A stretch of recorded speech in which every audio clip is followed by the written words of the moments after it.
I've been inspecting coal facilities for about 25 years. One of the major ones that I've been looking at is the Prince Rupert facility, which is on a little island just outside of the port of Prince Rupert. It's expanded exponentially in the last 5 years. What used to be when I could go up there with a crew and we would start at one piece of equipment and work our way through without being impeded at all, now we're constantly having to get off a piece of equipment because another train is coming in. And they're not just coming in from Canada, they're coming in from the US also. Powder River Basin coal from Wyoming is being delivered to Prince Rupert in order to be shipped out. So that tells you the extent and reach that that industry is willing to go in order to get their coal out of North America and to other marketplaces. Because in North America, that market is shrinking. The US is looking at reducing or removing most of its coal-fired power plants. They're moving more towards natural gas now. And so the pressure's on to move that coal up in other places. Coal is a dirty business. It isn't clean. There might be some pictures I'm going to show you which has beautiful, Prince Rupert, when it's sunny, is a beautiful place.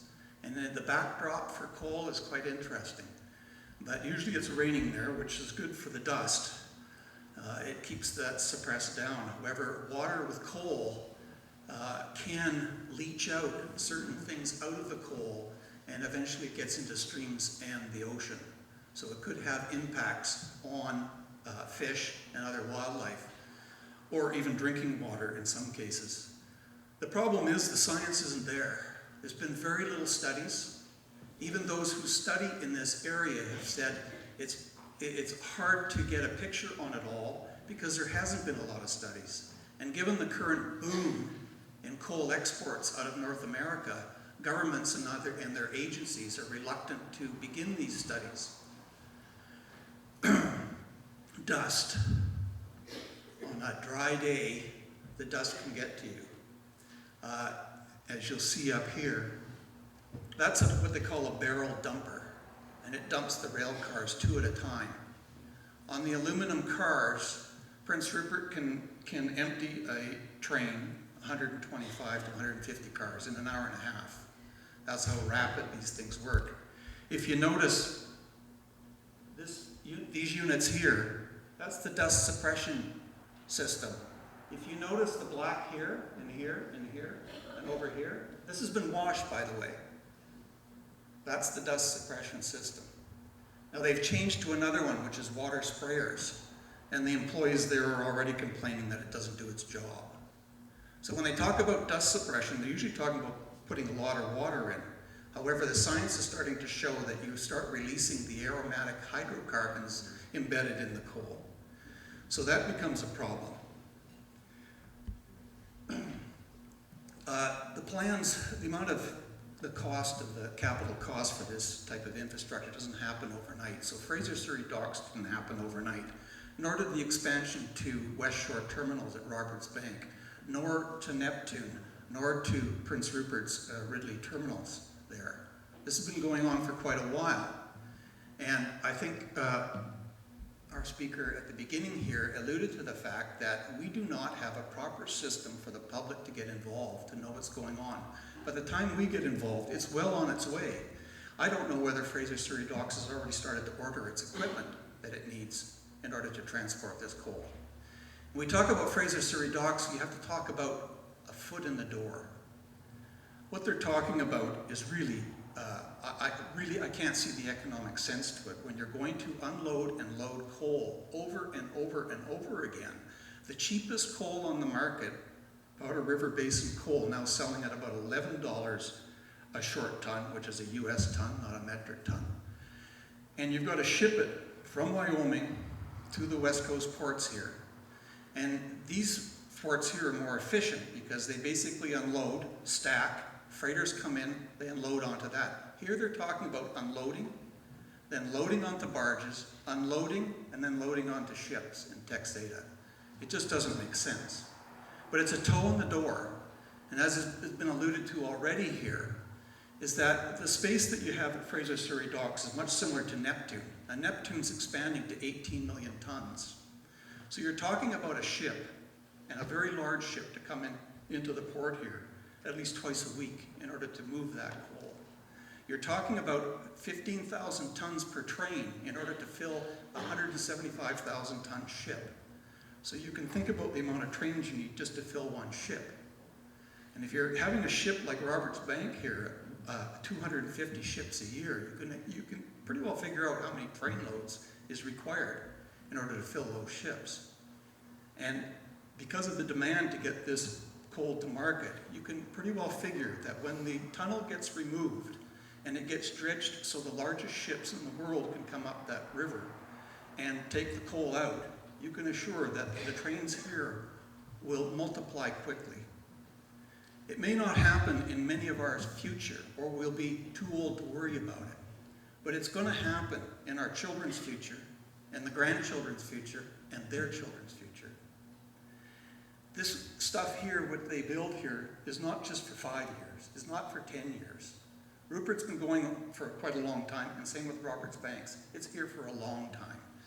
And Mark Jacquard from SFU did a book where he talked about there's 500 years of coal in North America. So he saw it as a sort of transition as we move from an oil-based economy to a renewable resource economy. He talked about that coal would be that, and that there's 500 years, so it's obvious that industries would move towards that. Well, in North America, that's changing, but not here. So I just want to show you some more slides.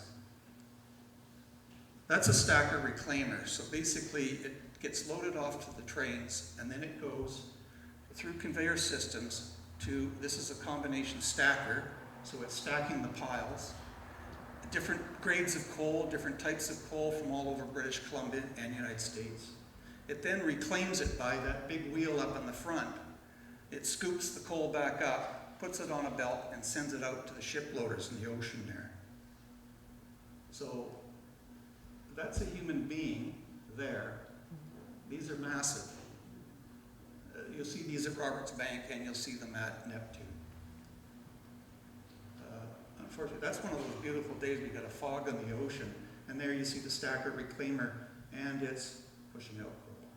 And there's one of the conveyor systems that goes out to the docks where the ships are loaded. That's one of the ships coming in. That's not the largest.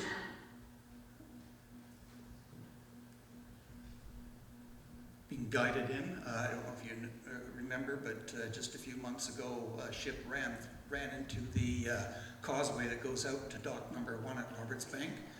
So things like that happen. That's the ship in port, so you can see the size of that. Oops, go back. Oh, there's a better shot. That's the ship loader where the coal will go in.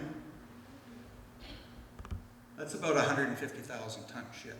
So that'll be 10 train loads to fill up that ship. As it's loading in the compartment.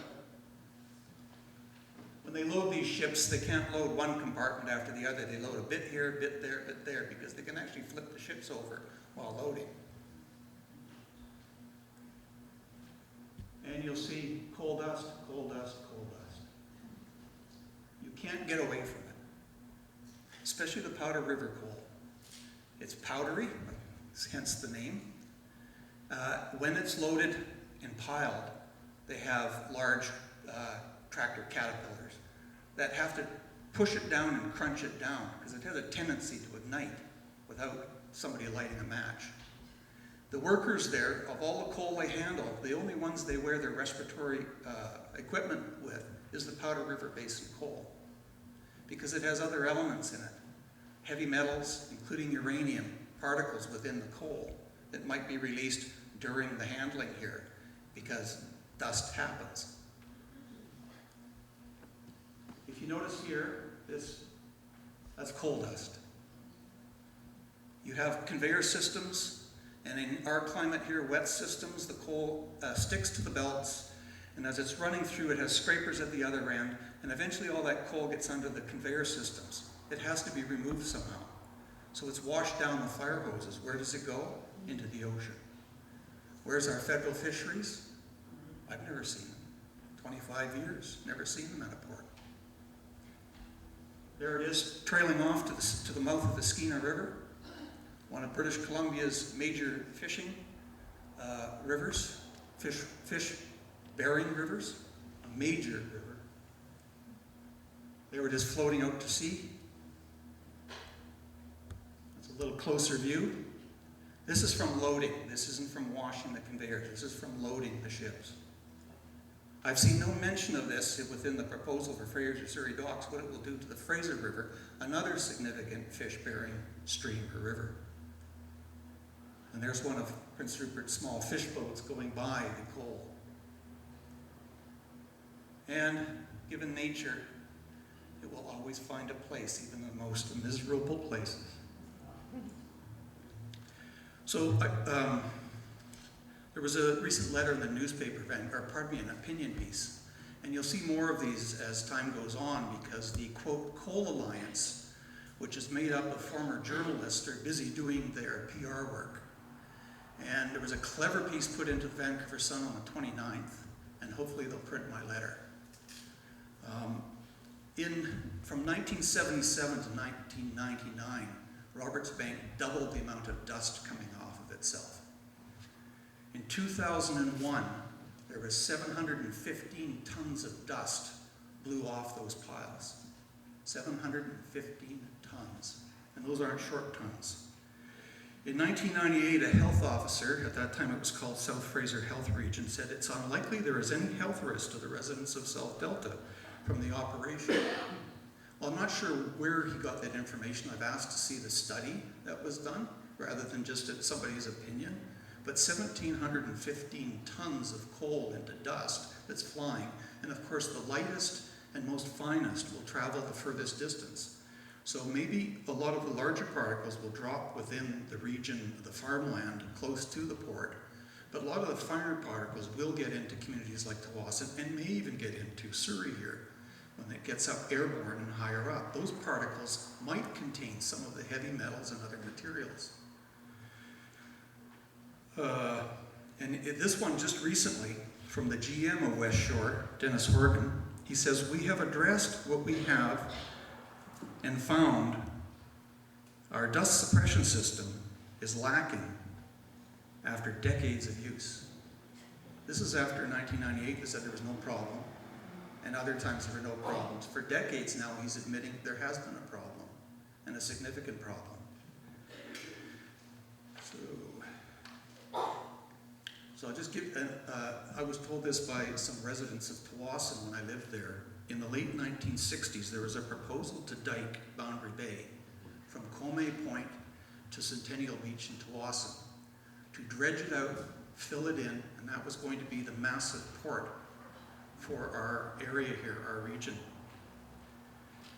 Something to think about when you think about Fraser Surrey Docks and it was people who stopped that from happening. They got Roberts Bank instead, but they stopped that area. And people who've studied the Roberts Bank or been in there with that eelgrass and stuff, it's just loaded with life. Boundary Bay is a very significant piece of area here. So we don't allow coal-fired power plants in British Columbia, but we're willing to sell the coal to others. We're willing to export it to others. To me, that equates to being a drug dealer. We're willing to deal it, and let others use it rather than ourselves. There's something wrong with that, morally and ethically.